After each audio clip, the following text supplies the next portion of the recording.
Hey, hey, hey, today is National Grouch Day. Okay? National Grouch Day. So, I guess we're going to celebrate if you're always grouchy. I don't know what's going on, Oscar the Grouch. Celebrating being a crabby Muppet? I don't know. I have no idea. I find it kind of strange. But I can tell you there is something I do know, and that is the Daily Dope is in the air.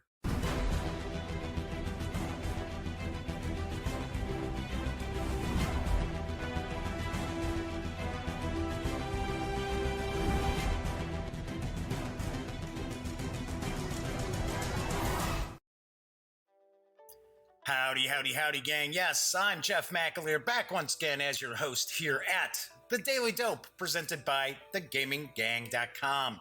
Welcome aboard. Today is Monday, October 15th. If you haven't checked out the show before, kick back, settle in. Very, very casual. Just, talking about most of the time tabletop games. Very, very just off the top of my head, right?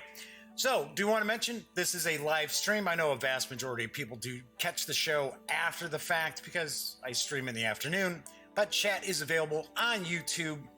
It is not on screen, but I do follow the chat. It's actually one of the ways I try to keep some of the stranger commenters at bay, but I do keep an eye. So if there's a question, comment, you want to say hello, have a question about what I'm doing today, which is reviewing Fist of Dragonstones, the Tavern Edition from Stronghold Games. Feel free, chime in and ask. So a few things I want to talk about real quick before I jump into my review. No news today because I forgot I've got a doctor's appointment later on. That's why I'm actually streaming 2 hours early because completely forgot I had scheduled an appointment as I fix my sleeves here. But I gotta go to. So, yeah, what can I tell you? I didn't put it in my calendar on my phone. And then I got an email yesterday saying, oh, hey, just reminding you of your appointment tomorrow. I was like, oops. So, anywho, so that's why I'm doing this early today. I didn't want to just not do a show. So I figured, might as well do it early. Anyway, something else I didn't want to mention. I was talking about chat being on YouTube. I do want to talk about something that it was a comment I got over the weekend, which I did not approve on YouTube. I actually hid that person from the channel. So, I don't mind people disliking me, disliking the stream, whatever, disliking the gaming gang. That's fine. That's completely up to you. You can voice your displeasure in comments both on my website and on YouTube if you'd like. That's okay. But when you're just being an asshole to be an asshole, no. I'm sorry. I just don't approve those kind of comments. So over the weekend, I get a comment on my review for Fort Sumter, the Secession Crisis 1860 to 1861, which is designed by Mark Herman and from GMT Games. And I liked it. I liked the game. I did not think it was just the end-all, be-all design that a lot of people who cover wargaming are saying that it is. I liked it, but I didn't score it that. I didn't give it a 10. I remember right off the top of my head, I want to say I gave it a 7.5. So I get this comment. Number one, do not drop F-bombs in your comments on my YouTube channel because I am not going to let those pop out there. It's just not my style. But number one, so there were a couple F-bombs, and it was basically because when I do a review, I have video going up in the little corner, right? It's up in the corner of me talking. And their comment was like, what the F is this? And who's the star of this?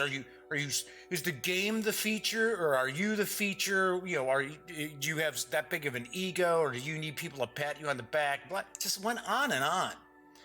And I'm like, where is this coming from? So, of course, I clicked to see who is this user, right? And, of course, it's not somebody who produces any videos or anything like that, right? But they're subscribed to Mark Herman's channel. That's fine. You're a Mark Herman fan. Mark Herman does videos about his games and that. That's cool. Got no issue with that. But they were also a subscriber to the Player's Aid. which is a great stream. I shouldn't say stream, great video channel, wargaming stuff. And here's the rub, right? So the two hosts, it's usually two hosts. Sometimes it's just one host. The two hosts normally will do a review of a game. And when they do a review of the game, they are sitting at the table. The game is set out in front of them. And the entire review, for the most part, I haven't watched a lot of their videos, I gotta be honest. For the most part, it's just the two of them talking about the game, and the game is set up in front of them. You don't actually get to see the game up close. You're just watching the two guys talking about the game. And that's great, that's fine. No issue with that whatsoever.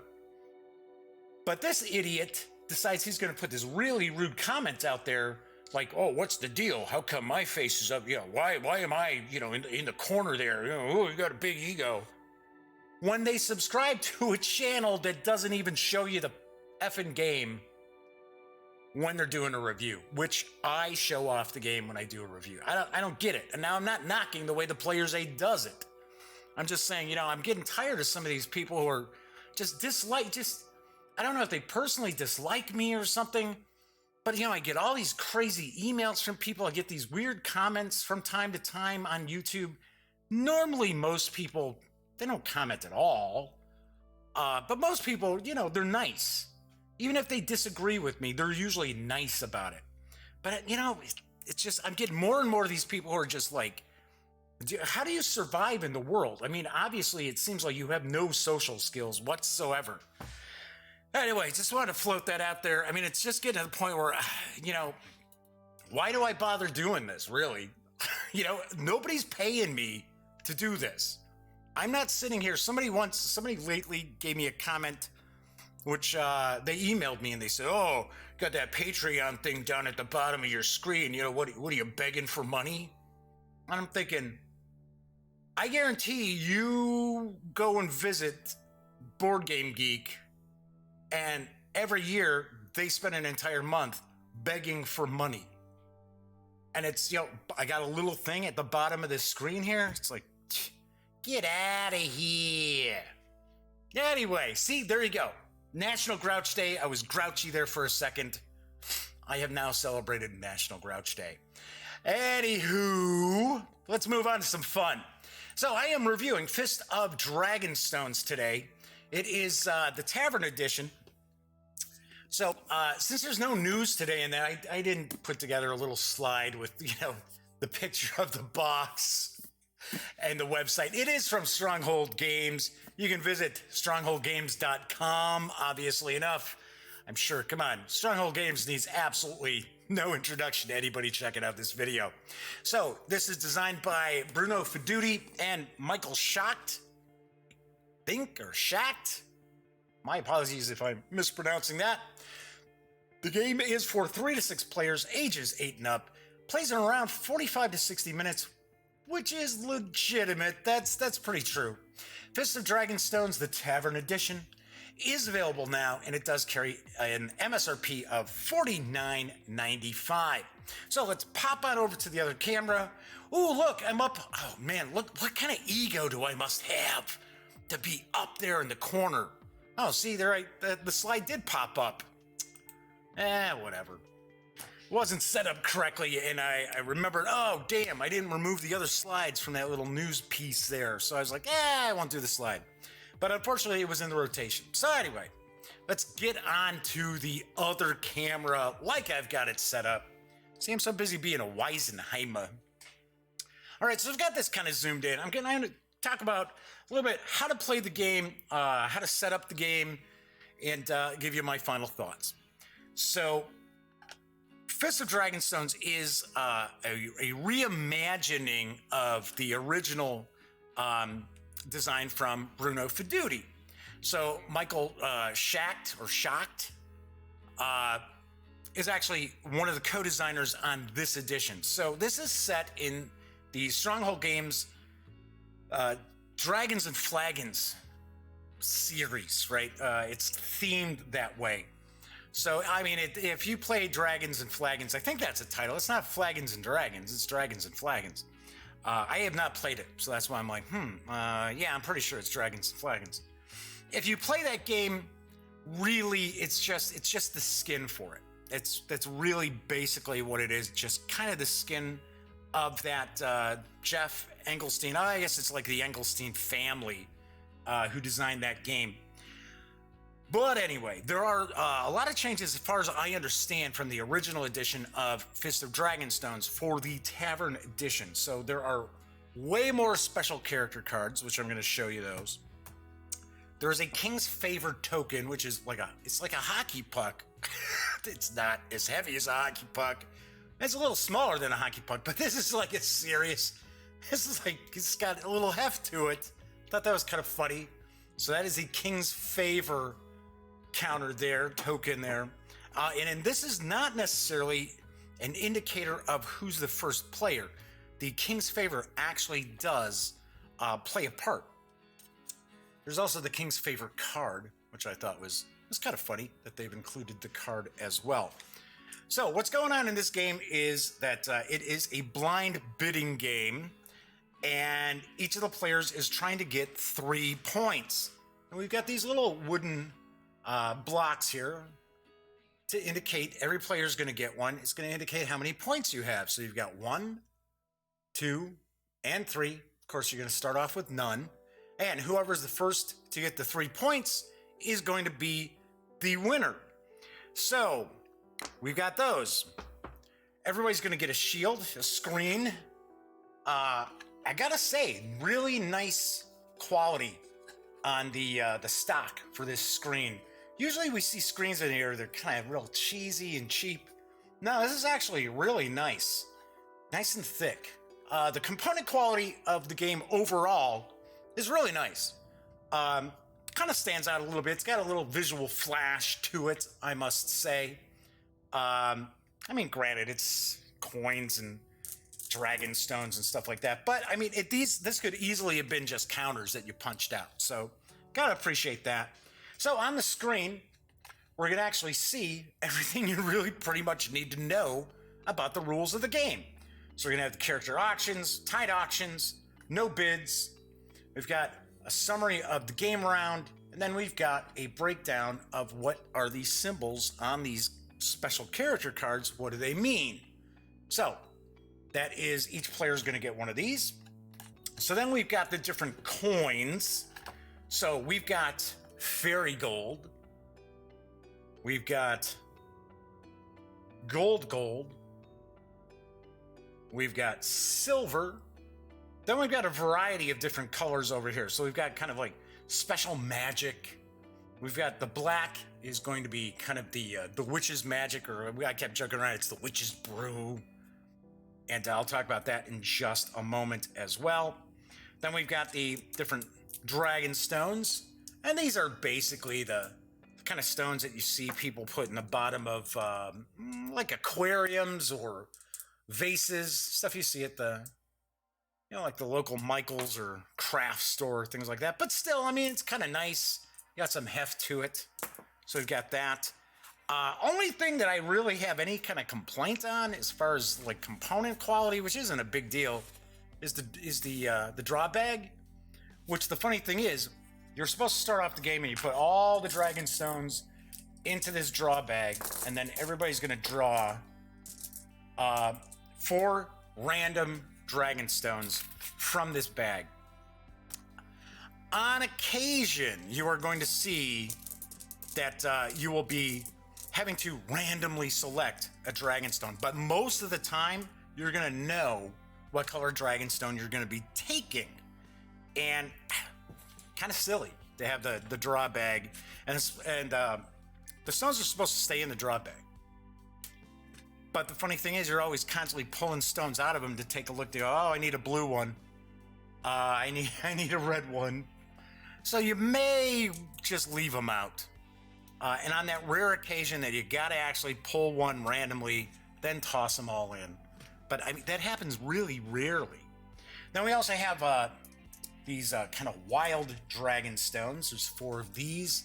These can actually be used as any color. Then we've got the various different cards. So, as I mentioned, it's a blind bidding game. Might as well turn that the right way up. it's a blind bidding game. So what you're going to do is you're actually going to bid on the various characters. And each of the characters are going to have a special ability. There's something that each of the characters is going to do for you in order to help you get the Dragonstones that you need so you can actually get your 3 points and win, or mess with other players, or get more coins and steal characters from other players. Lots of things going on in this game. I will point out that I am not usually someone who's big on auction games, bidding games. Sometimes like even card drafting games are sort of like, sometimes they're really, really cool to start off with, and then the bloom comes off that rose pretty quick. Yes, I'm looking at you, Seven Wonders. Yeah, sorry. But this game's got a lot going for it that I thought was pretty cool. So anyway, so let's take a look at some of these cards. So we're going to have, first off, we've got the Witch. You know what? I better put my specs on here. My good old reading specs. So we've got the Witch, and if you win the bid for the Witch, you're going to get that Witch's magic, right? The black, whoops, grabbed the wrong coin. You get the black magic coin. Or as I kept joking around, it's like the Witch's brew. And what you'll end up doing here is if you actually bid this black coin, this actually neutralizes the power of the character that's on the card you're bidding for. So if somebody is bidding on a specific card and you, remember this is a closed fist, this is a blind bidding game.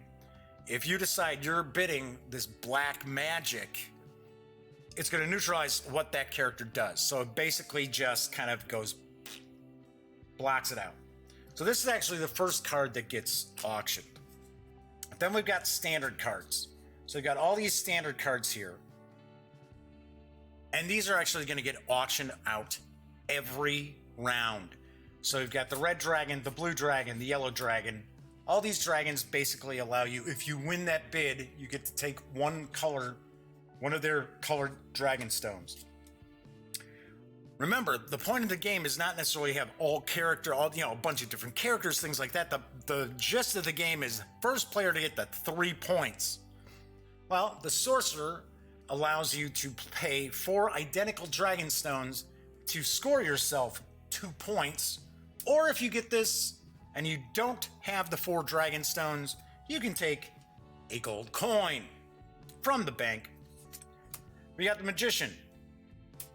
So this is play 4 Dragonstones to get to score 1 point, or you get to take 4 common silver coins.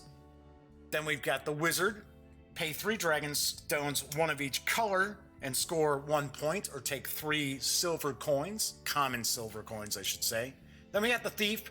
Take 1 Dragonstone of your choice from the second highest bidder. Aha. So these are the standard characters. These are always going to be included in every round of bidding. So we've got these here. Then each round, sorry, I know I'm old school. I always called rounds turns, because that's how it used to be. It used to always be turns. And then we'd have like phases of turns. So you've got all these characters, right? So from my understanding, this new edition has, it's either twice or 3 times the number of special character cards as it had previously. So I thought that was pretty cool. So as I mentioned, on your screen, it's going to show you, okay, what do these card symbols mean? Now, all these standard cards here all have this silver dragon in the upper corner. So that just basically means that you auction it all the time, and it's auctioned like each round, and you immediately take the effect of whatever that character provides. Then we've got cards that have this circle up top, which actually represents a coin. So what this is telling you that this is good for some sort of a coin. When you get this character, some sort of coin is coming into effect. So for an example, the goldsmith says take a magic amulet, which is the red, and from the bank later in the game, bid it to double the value of your bid. It's pretty cool effect. We got the elf. So when we see the infinity symbol up in that corner, that means that this is always an effect. This is like a constant effect. It's like a permanent, right? Say like Magic the Gathering. So we've got this. So for an example, the elf says, keep this card in front of you until the end of the game. Your Dragonstones are kept hidden behind your screen. Then we've got the hourglass symbol, and that just basically says that you're going to keep it, and you're going to get like a one-shot use of this character when you choose to use the character. Now we got a variety of all different sorts of cards. So I've got the Ghost, which the Ghost looks more like the Grim Reaper or something there. I like the artwork. Artwork's fun. I mean, it's not the greatest fantasy artwork you've ever seen, but it's certainly not the worst. I can tell you that much. But it's really cool because all of these characters are going to have different stuff that you're going to be able to do. The Necromancer, the Rat King, the Ancient Dragon. It's like almost looks like the Ancient Dragon doesn't have any teeth. So it's like, okay. I was not fond of this art for the Kobold. I don't know. The Kobold looks kind of like an oddball cat. The Warlock, the Alchemist. So to kind of give you an idea how the game would play out each round, just gonna shuffle some of these up. So what'll happen is when you first start playing, you're gonna draw 3 of these special characters. They're gonna get shuffled in with the other standard characters, and then you're gonna play that round. So what happens after that is whoever has the king's favor is actually going to draw 4. They're going to draw 4 of these. They're going to choose 3 to put into the auction stack, and then they're going to discard 1. And they're going to discard it face down, so they're actually the only person who knows that actually has been pretty much burned from the game, that it's gone. All right, so let's take 3. And card quality, really nice. Of course, if you're going to be playing this a lot, then by all means, I would say, bust out ye old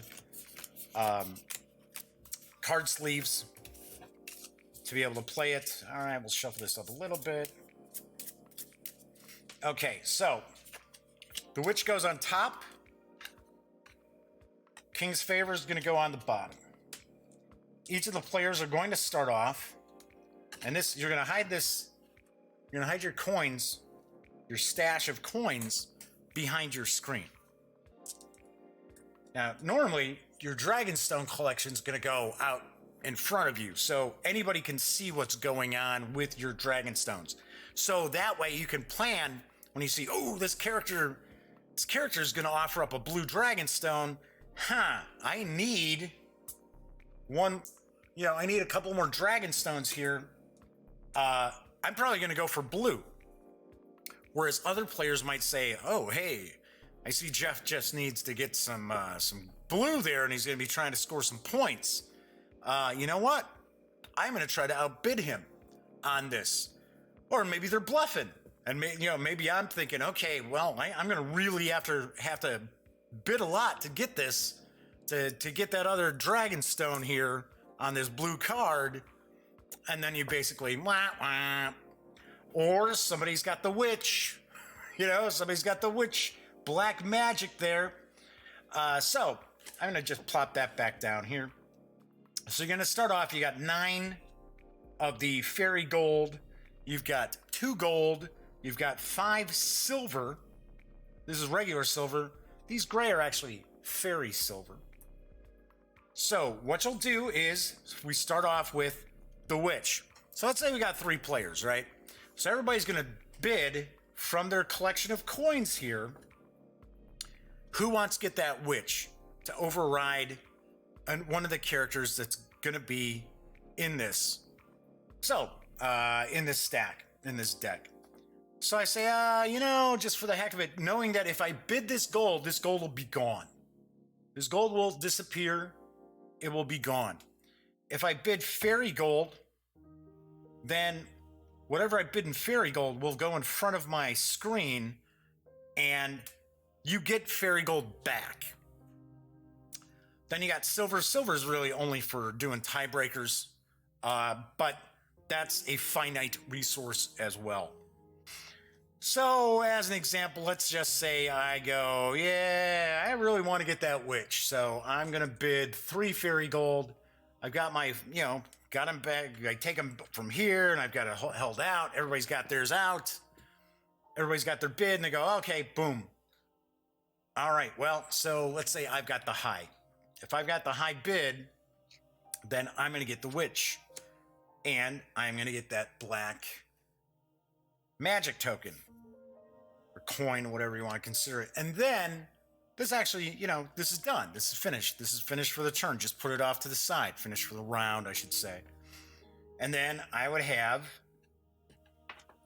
these out in front of me to know that, yes, I'll be able to get these back at some point at either during the round or at the end of the round. So let's say, for an example, what if a card comes up? Let's say, okay, so here we got the wizard, right? So the wizard here is pay 3 Dragonstones, 1 of each color, to the bank and score 1 point, or take 3 common silver coins from the bank. So you're sitting there like, okay, well, I don't have any 3 Dragonstones of 1 color, so I can't really score a point. I'm not going to bid on that. And everybody else decides, I'm not going to bid on that. So if that happens, the player who's got the king's favor has an opportunity to take advantage of that card for a gold. If they pay a gold, a regular gold, which would go back to the bank, it doesn't go in front of you. If you spend gold, then they would actually get this. They would actually utilize the ability for it, and it would be placed off to the side to be reused in the next round. Now, let's say, for an example, nobody wants it, and the person with the king's favor doesn't want it either. Everybody's going to be able to get 1 fairy gold back from what's in front of their screen. The king's favor will then, if somebody decides, hey, I am going to use the king's favor to use a gold and buy a character that no one bid on, then what'll happen here, this now will go to the person who has the fewest points.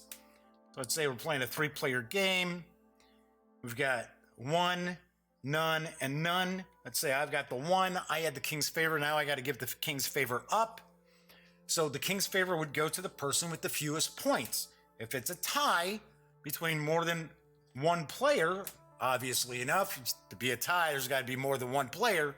I would choose who's going to get this king's favor token. So we've got that. So let's say, all right, so I bought the wizard. I just got 3 common silver because I don't have the Dragonstones, so I take those. Once again, putting those behind my screen. The money's always hidden. We're always hiding the money, hiding the magic. So it's like if somebody forgets, hey, we've gotten through some of the bids already, some of the characters in the deck, and it's like, I can't remember. Did so-and-so use a special magic coin? Well, if you're smart, you're going to know by looking here at the bank. But if you don't, and it's hidden behind somebody's screen, you're out of luck. Just like, if you want to sit here and do the math, you can always figure out how much fairy gold, silver, regular gold another player has. Now, is somebody going to sit there and go to the trouble of doing that? Probably not. What I would recommend in that case is, depending on how many players you're playing with, just take all the coins, just mix all the coins up. Maybe even take like a container or a bowl or something like that to put all the coins in so that somebody's not sitting there doing the old math let's see. So I've got that, this, that. No, a few rounds into the game. Okay, so what you're going to do is you're going to auction off all the different characters. So, okay, so the dwarf, that's a special character here. So you're taking 5 common silver coins from the bank. See, they go. We got the magician. So let's say, nobody wanted that.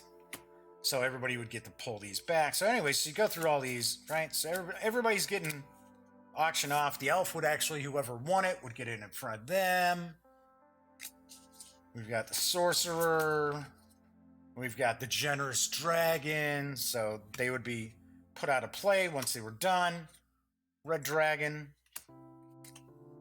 Yellow dragon. King's favor. So what you're going to do here is the person who won the last auction, whoever won the last auction is going to get the king's favor. And that's going to go. And then, of course, it just tells you what the king's favor does for that player. Keeping in mind, like I said, the king's favor is not the first player marker. That was something I explained a couple of times when we were playing this with different people, is because they're like, okay, well, I go first. And it's like, well, no, there is no going first.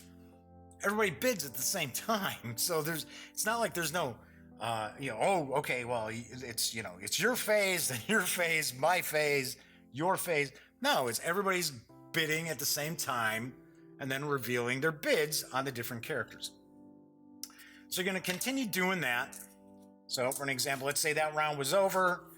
We've got our standard characters here. We're going to take 4. Let's say I was the king's favor, right? 1, 2, 3, 4.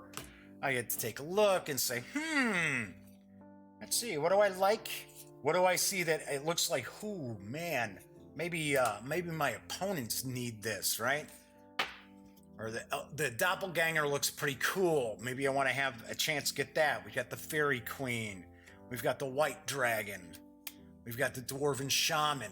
So keeping in mind that in these standard cards, there's always going to be a card that gives you an opportunity to win that character to get that color dragonstone. But there are also other characters in the special character deck that allow you to get dragonstones too. So you don't only have to rely on these cards all the time, but you also have to keep in mind that you will always have an opportunity in each round to try to bid on a specific color of dragonstone. So anyway, so once again, we would take these 3. We're going to take these. What I like to do is I like to kind of throw cards around like this. Just in any old order. And then just kind of shuffle these up a little bit. And the shuffle we just left to whoever's got the king's favor, since they're picking the cards out anyway.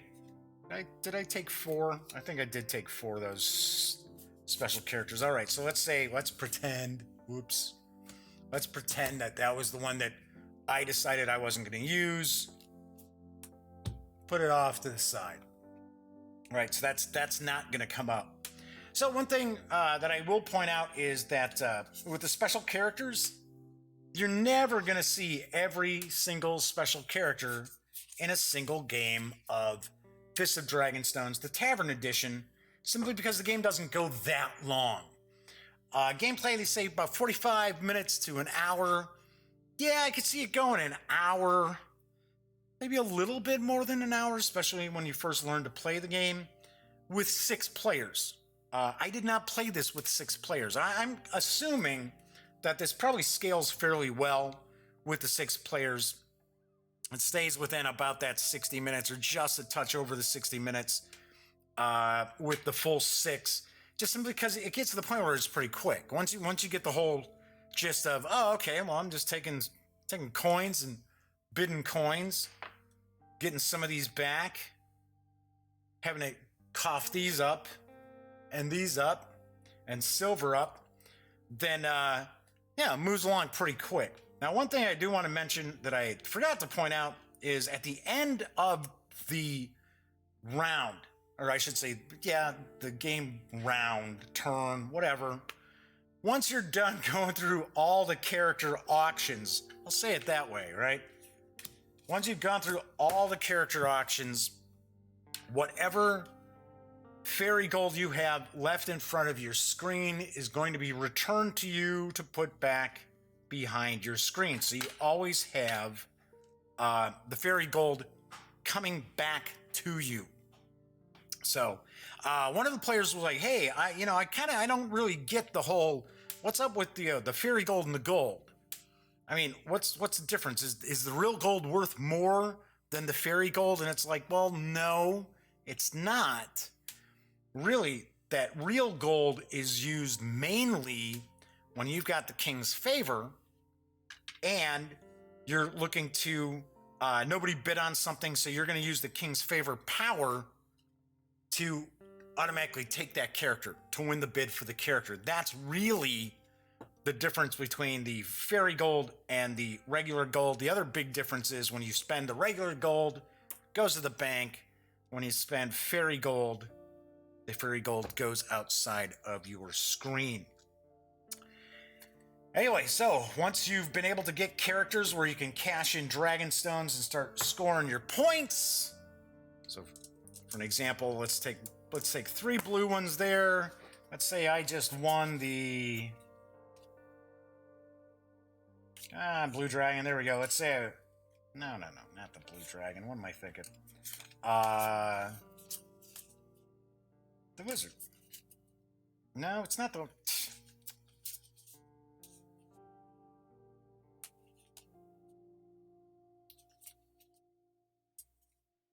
Oh.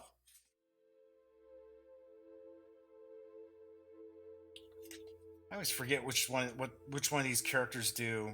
Oh, okay, there we go, right? The magician. I had the right one, duh. So for an example here, let's say the magician came out, I won the bid for the magician. It would say, pay any 4 Dragonstones to the bank, score 1 point, or take 4 common silver coins from the bank. I could take my 4 Dragonstones, cash these in, and I would get to take a point. So I would have the 1 point. And that's basically what you're looking to do. You're looking to do 4 of a kind, any 4, 3, 1 of each color, and that's how those cards are located in here. There are some other ways for you to score with these as well. And that's basically the premise of Fist of Dragonstones, the Tavern Edition from good old Stronghold Games with the big old box right here. So what are my thoughts and how do I score Fist of Dragonstones, the Tavern Edition? You know, as I kind of prefaced, I'm not big on auction games. I gotta be honest, until this, I don't think I remember playing a blind bidding game. Which of course I know Stephen Bonacore referred to it as a closed fist bidding game, but I mean, it's the same thing, it's blind bidding. Honestly, off the top of my head, I don't think I have. But as far as like, some card drafting, some bidding games, auction games, I was never, especially auction games, right? Never been a huge fan. I know like High Society is popular with some people. For Sale, that was another kind of small footprint kind of auction game. People like, yeah, those always left me kind of cold. Having said that, I thought Fist of Dragonstones Tavern Edition was fun. I liked it. I mean, granted, it's different than my usual forte, stuff that I really dig, because, it's not super thematic, right? I mean, you got the different characters and stuff like that, but it could be anything. It could be a science fiction motif to it. It wouldn't really matter, right? But it's fun. I enjoyed it. I like the fact that there's all these different characters. The characters all do different things. I like the fact that you've got the King's Favor hockey puck that you could use. I thought that was kind of funny. I like how it moves to the person who's got the fewest points. So it's a nice little little mini catch-up mechanic that's built into it. So I dug that. A lot to like about the game. Plays pretty quickly. Once everybody knows what they're doing, boom, boom, boom, you're just throwing your bids down, taking the actions as a character, or if it's something that a character you keep, move it, put it next to you, next to your screen, stuff like that. You don't hide your characters. You always have the characters out because there's ways to steal characters and stuff from other players. But so components are really nice. It's got, okay, here's the oddball thing. So you saw basically what's in the game, right? So you got this kind of big rule book, which is kind of weird. I mean, the rule book's fine. I mean, I liked it. I like the fact that it actually goes through and explains the different cards to you, even though you really don't need the explanation. It's all pretty much self-explanatory. But I will mention that there are little red, like highlighted notes for certain cards too that might trip up people. So I thought that was really nice. So the actual rules themselves, I think, are really nicely done. Read through this, boom, knew exactly what was going on. Kind of an odd size though, you know? And I've seen this size before. I never understand. I mean, okay, so I can understand if you want to go with a big size like this, if your game demanded a large box. This doesn't really demand a large box. It's the cards, the coins, the stones, the dragon stones, the draw bag, and that King's Favor token. That's all that's like in it. You could honestly have seen it in a smaller, I'm sorry. And then of course we've got the screens, right? But then, boom, they're flat. Just kind of fold them a little bit. One thing I will point out is that when you fold these, even though they're really thick, I did notice on one of the screens here, when I folded, this like split here. Not the actual screen, but the artwork split. And that was kind of like, oh, that's sort of a bummer. And it didn't just like do a white line. It just kind of almost like hairlined a little bit, like off to the side, which I thought almost like flaking sometimes looks, but it wasn't necessarily flaking off. I was like, hey, that kind of stinks. Not a huge deal. I'm not dinging the game for that. What do you expect? So that's a weird thing. So it's in this big box. I don't know why, unless it's just to give it a higher MSRP. That's what I was kind of thinking. So I do have to ding Fist of Dragonstones, the Tavern Edition, just a little bit on its MSRP. Okay, it's the MSRP. It's not what you're going to spend, like, say, at an online retailer. Probably at your friendly local game store. Yes, it's $49.95. Online, it's probably less. But the only reason I think it's probably in this big box is to justify having a $50 MSRP. If you had a game that was in a smaller box, so I have something sitting around here. Well, I don't think you could fit it in like a Cthulhu Tales box. Probably need a little bigger, maybe a little more depth to it than this. Most people would say, oh wow, $50 for a box this size? No. I'm not paying no 50 bones. Or of course, Cthulhu Tales is not $50. It's like a $20 game. So that's why I kind of think it's in the bigger box. Okay. So that's my critique. Doesn't mean it's a bad game. I don't think it's a $50 game. I think it's more like a $40 game, $35 game. But besides that point, I like it. I enjoyed it. I didn't think I was going to. I gotta be honest. And it was funny because I picked this up at Gen Con. And it took a little bit of time for me to get this reviewed because I had to get the right people to play it. Because most of the players, most of the gang, which is, composes Elliot Miller, my best friend who does voiceofe.com, though he's on like a long hiatus. I don't know what's going on with that. And my nephew Cameron and his friend Cameron and Daniel and Kyle and David are just a few of the names. aren't necessarily into more of like a Euro-y style game. Not that this is necessarily a Euro style. They like more like, crunch and theme and, mirror style games. So I had to wait until I got enough people who I could actually play it 3 times so I could do the review. And it was funny because I was like, I don't know. I don't know if I'm going to like this or not. And I'm going to feel bad because I really like Stephen Bonacore. I consider Stephen Bonacore one of my friends in the industry. And he had specifically asked me to review this for him. And I'm like, uh-oh. And I'm not going to say no, right? I'm not going to go, no, I'm not going to do that for you, Stephen. Get somebody else to do that. Now, of course I'm going to review it for him. But I was kind of like, uh-oh.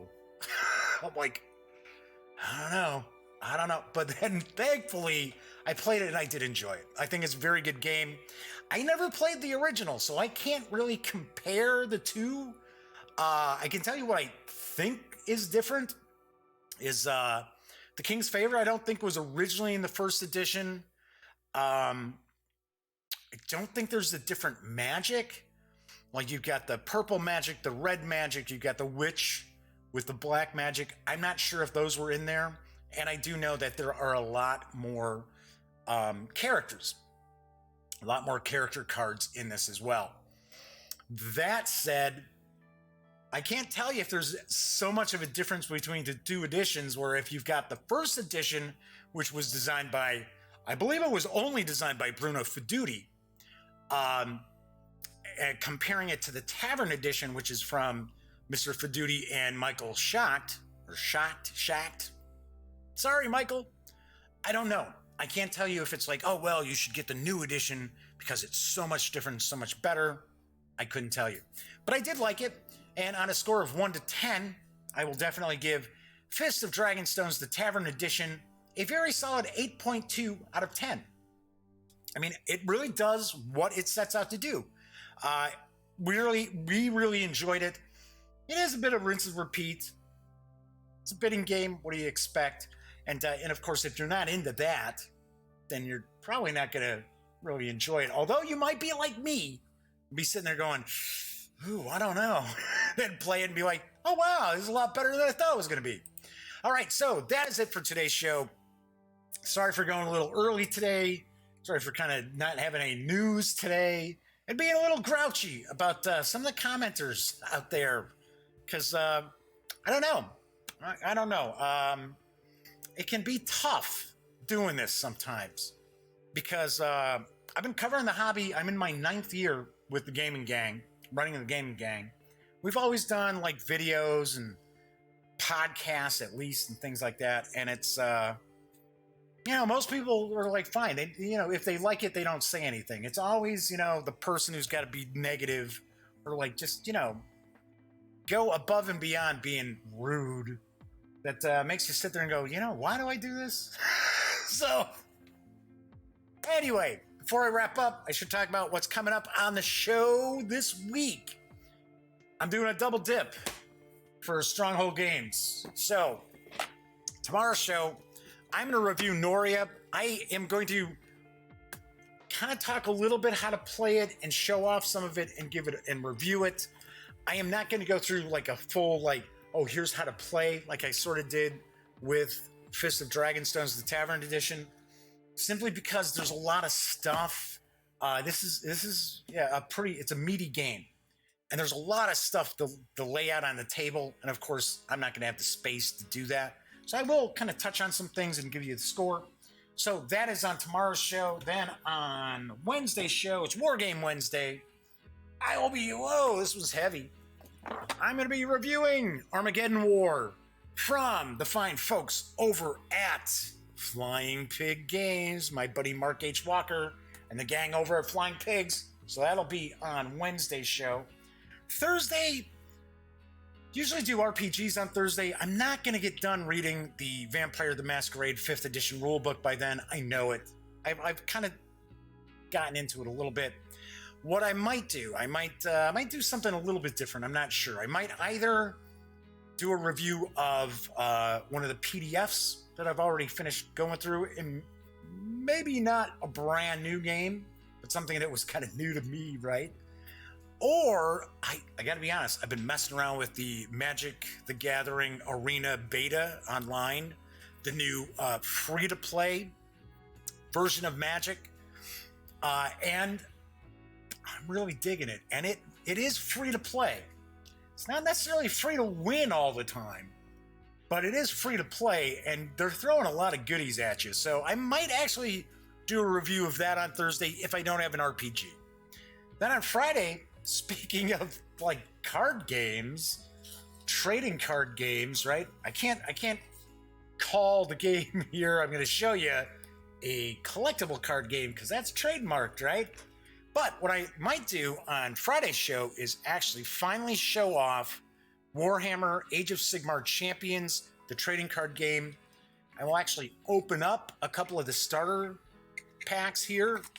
Start kind of, because it's not just starter deck, because there is a booster in here, kind of like a play mat, which is paper.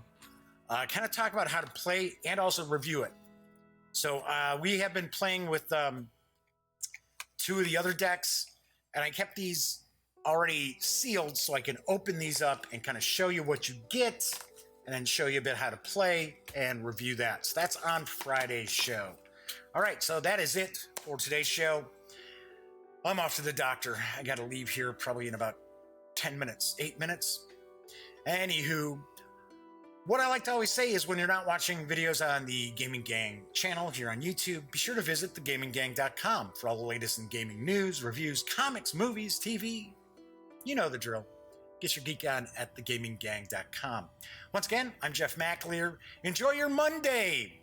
Just because it's National Grouch Day doesn't mean you got to be grouchy.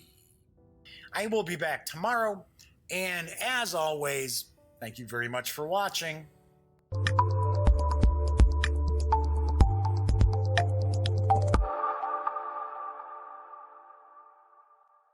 Thanks again for watching The Daily Dope, presented by The Gaming Gang.